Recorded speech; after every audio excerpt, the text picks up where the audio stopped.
कैसे हैं आप? स्वागत है आपका फिर से मेरी यूट्यूब चैनल मार्केट का फंडा में।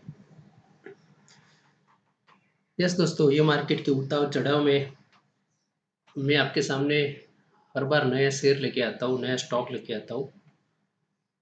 और मेरे हर एक स्टॉक मैं ऐसे चुन के लाता हूँ कि जो लॉन्ग टर्म के लिए निवेश कर पाए हम, जिसमें आपका नज़रिया लॉन्ग टर्म का होना चाहिए।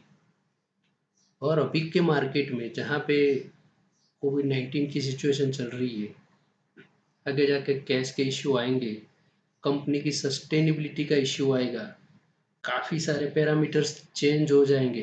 पहले लोग जैसे काम करते थे वैसे काम नहीं करेंगे, नई रीत बात आएगी, नए तरीके आएंगे, नए पैरामीटर्स अडॉप्ट करने पड़ेंगे।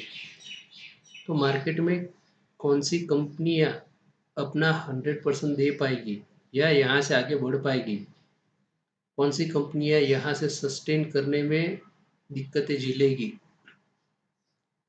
ऐसे कौन सी कंपनियां होगी जिनको ये मार्केट में अपनी प्रोडक्ट को शो करने के लिए, आगे ले जाने के लिए काफ़ी सारी दिक्कतें फेस करनी पड़ेगी।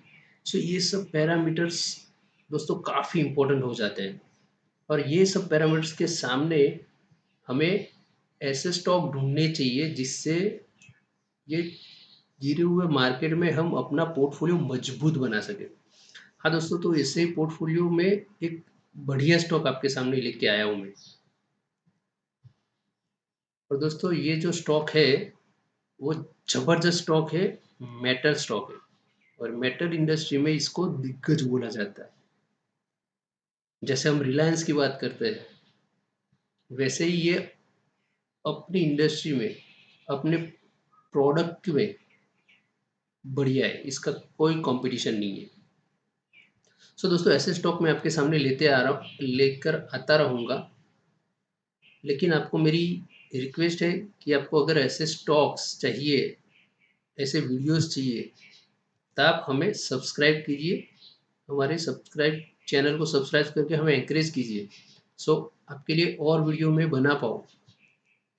तो दोस्तों आगे बढ़ते और डिस्कस करते इस स्टॉक के पैरामीटर्स के बारे में।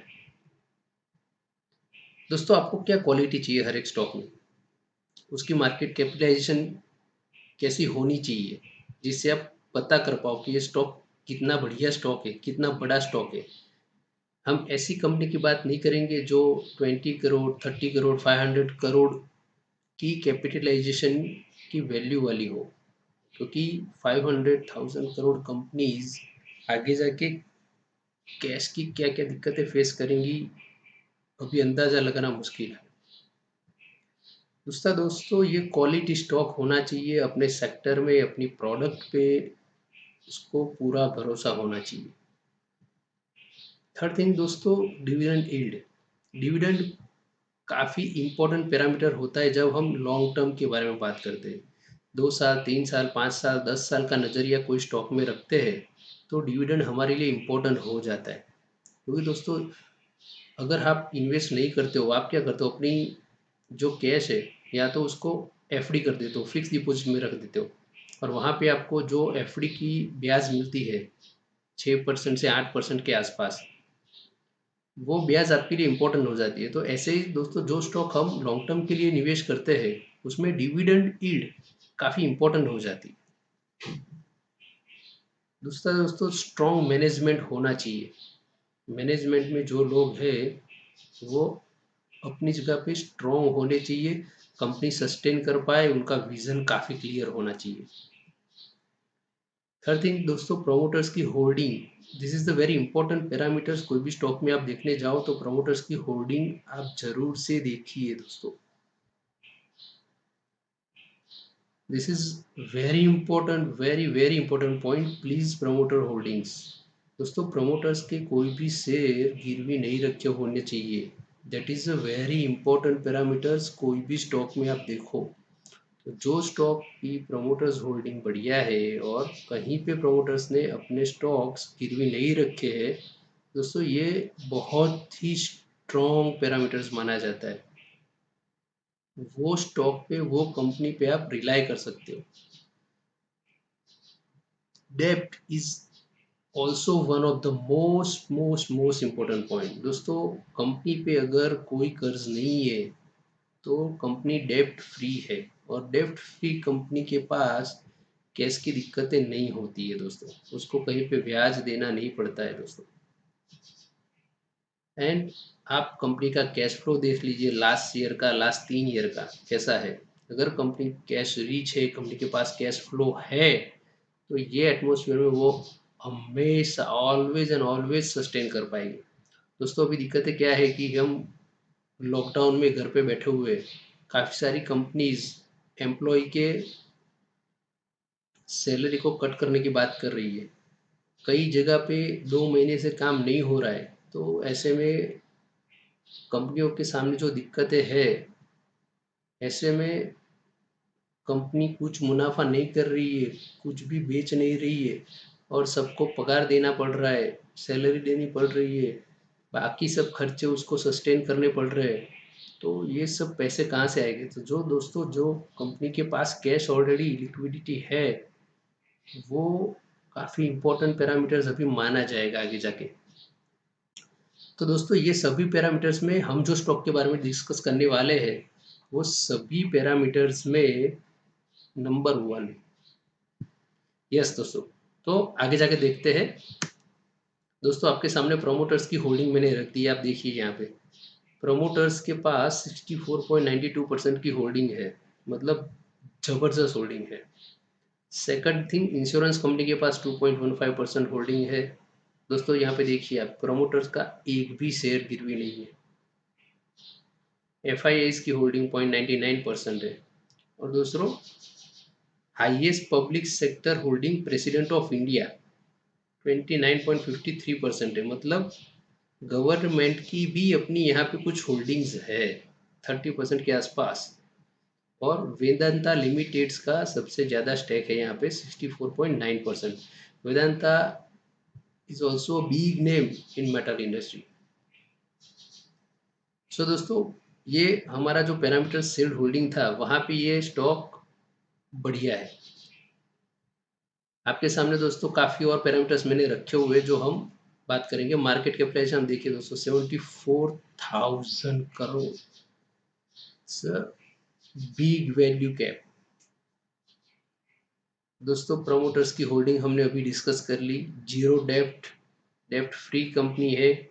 ये देखिए दोस्तों, काफ़ी important parameters, free cash flow 3 years का कैश फ्लो देखिए दोस्तों, 18,000 करोड़ के आसपास कंपनी के पास कैश फ्लो है। मतलब ये अगर कुछ भी काम नहीं करेगी, ये लॉकडाउन में सभी एम्प्लॉयज़ को पगार देती रहेगी, सभी खर्चे करती रहेगी, फिर भी इसके पास कैश फ्लो अवेलेबल रहेगा दोस्तों। यस दोस्तों, तो ऐसे ही स्टॉक हमें ढूंढने हैं कि आगे जाके आपको ऐसी कोई दिक्कतें फेस ना करनी पड़े। दोस्तों यहाँ पे आप देख सकते हो 52 वीक हाई लो 26.9 है, और लो 116 है। आगे हम डिस्कस करेंगे। करंट प्राइस देखिए दोस्तों 175 है, मतलब अच्छे वैल्यू पे अभी मिल रहा है। यस दोस्तों, डिविडेंड यील्ड के बारे में बात करते हैं। डिविडेंड यहाँ पे आप देखिए दोस्तों, ये एक इंफॉर्मेशन मैंने एक वेबसाइट पे से लिया हुआ है। 31 अक्टूबर 18 में कंपनी ने डिक्लेयर किया था 1000% का डिविडेंड यील्ड, मतलब डिविडेंड डिक्लेयर किया था, मतलब वो हुआ आपका 20 रुपीज़ के आसपास। और ये हाल ही में इंफॉर्मेशन मिली है कि for the year ending of March 2019 Hindustan zinc has declare the equity dividend of 1000% amount of rupees 20 per share at the current price 173.3. This result in the dividend yield of 11.41%। तो दोस्तों अभी जो प्राइस चल रही है उसकी 175.3, उसके सामने अगर आपको 1000% का डिविडेंड मिलता है, तो दोस्तों हुआ 20 रुपीज़, और वो होता है 11.41%। मतलब आपने इसमें जितने भी रुपए इन्वेस्ट किए हुए उसके सामने आपको डिविडेंड ही 11.41% दे रहा है। मतलब दोस्तों इससे ज़्यादा आपको क्या चाहिए? आपको कोई बैंक, कोई एफडी, कहीं पे भी 11.4% का ब्याज नहीं मिल रहा है। जो आपको यहाँ पे सिर्फ डिविडेंड को ही लेके मिल रहा है, और स्टॉक की प्राइस दिन ब दिन बढ़ती रहेगी, वो एक अलग पैरामीटर्स हो गया। तो दोस्तों ये इंफॉर्मेशन आपको अच्छी लगती है, अगर आपको ये वीडियो अच्छा लग रहा है तो दोस्तों प्लीज़ लाइक कीजिए। मैं आगे बढ़ता हूँ ये वीडियो में, आपके सामने इम्पोर्टेंट चार्ट रख दिया है दोस्तों। यहाँ पे डिस्कस करने वाली चीज़ ऐसी है कि ये स्टॉक यहाँ पे काफ़ी टाइम से सस्टेन कर रहा है, और यहाँ पे आप देखोगे तो 160 से 175 के आसपास ये जोन क्रिएट किया उसने, और यहाँ से काफ़ी अच्छा मूव भी दे दिया है उसने अप साइड का। दोस्तों हमने कुछ पैरामीटर्स यहाँ पे डाले, ये उसकी हाल ही की प्राइस है 175.3। अब आप हर एक मूविंग एवरेज को देखिए दोस्तों, कोई भी स्टॉक अप मूव कर रहा है तो ऑलवेज वहाँ पे उसकी सिंपल मूविंग एवरेज देखनी चाहिए, जिससे आपको पता चलेगा कि नेक्स्ट रेजिस्टेंस उसका कहाँ पे है। अगर उसको उसने क्रॉस किया तो उसकी अप मूव कैसी आती है। तो दोस्तों इसने अपने शॉर्ट टर्म मूविंग एवरेजेस सभी क्रॉस कर लिया, आप देख सकते हो 5 डेज 10 डेज और 15 डेज का मूविंग एवरेज क्रॉस करके ये 175 रुपीज़ पे सस्टेन कर रहा है। अब नेक्स्ट मूविंग एवरेज दोस्तों उसका आ रहा है 100 डेज पे 182, जिसके काफ़ी पास है ये दोस्तों, आप देख सकते हैं। और नेक्स्ट रेजिस्टेंस जोन है 197 दोस्तों। अगर ये 200 ईएमए जोन को पार करता है, ऐसे में सिंपल मूविंग जोन को पास करता है, तो दोस्तों यहाँ से आपको काफ़ी बढ़िया मूव मिलेगी। तो दोस्तों ये स्टॉक अभी अप मूव में है, आप इसमें ये प्राइस पे इन्वेस्ट कर सकते हो अगर आपका लॉन्ग टर्म का नज़रिया है तो। अब दोस्तों यहाँ से आगे बढ़ते हैं, देखते हैं कुछ पैरामीटर्स मैंने यहाँ पे डाले दोस्तों, उसके 52 वीक लो, 50 वीक हाई, उसके सामने CMP। और मेरा मानना है कि दोस्तों ये स्टॉक अगर आप 2 से 3 साल तक के लिए अगर आपके पोर्टफोलियो में रखते हो तो ये आपको 280 से 350 रुपीज़ तक का अपमूव दे सकता है। मतलब यहाँ से डबल होने के चांसेस है, आपको मोर देन 100% रिजल्ट दे सकता है। शॉर्ट टर्म के लिए मेरा दोस्तों मानना है कि ऐसा टारगेट आप ले सकते हो 187 से 191 के आसपास, ये आपको अप मूव देगा। ये मेरा 3 वीक का नज़रिया है, और यहाँ पे स्ट्रॉन्ग रेजिस्टेंस जोन 181 के आसपास है दोस्तों, जो आपने यहाँ पे देखा, जो उसका 100 डेज का EMA के आसपास है। यस दोस्तों, आपको इसकी वेबसाइट पे भी लेके जाना चाहूँगा, और यहाँ पे आप देख सकते हो वेबसाइट पे कुछ इम्पोर्टेंट पैरामीटर्स यहाँ पे आपको दिखेंगे, जिसमें कंपनी ने क्लेम किया हुआ है। मैं क्लेम तो नहीं बोल सकते, कंपनी अपने बारे में बात कर रही है। We are the India's largest and the world second largest integrated zinc lead producer and also one of the lowest cost zinc lead producer. दोस्तों इंडिया का सबसे बड़ा एंड वर्ल्ड का सेकंड लार्जेस्ट कंपनी है फॉर द जिंक प्रोड्यूसर। और दोस्तों आगे जाके आपको पता है मॉनसून सीजन में जिंक की रिक्वायरमेंट रहेगी, आगे जाके बैटरीज और इन सब में भी लीड की रिक्वायरमेंट रहेगी, तो वहाँ पे ये कंपनी कितना अच्छा ग्रोथ दे सकती है। दोस्तों इसकी वेबसाइट पे आप खुद जाके काफ़ी सारी चीज़ें सर्च कर सकते हो, मैंने आपके सामने कुछ पॉइंट्स ही रखे हुए हैं। सो आई होप दोस्तों ये वीडियो आपको पसंद आया होगा, और आप इसके बारे में स्टडी भी करेंगे और सोचेंगे भी। यस दोस्तों, ये कंपनी है हिंदुस्तान जिंक लिमिटेड। काफ़ी सारे को सेक्टर का नाम लेके ही पता चल गया होगा कि मैं किस स्टॉक के बारे में बात कर रहा हूँ। दोस्तों हिंदुस्तान जिंक लिमिटेड काफ़ी बढ़िया कंपनी है, हर एक पैरामीटर्स में ऐसे मार्केट में हर एक वैल्यू पे आप टिक मार्क दे सकते हो।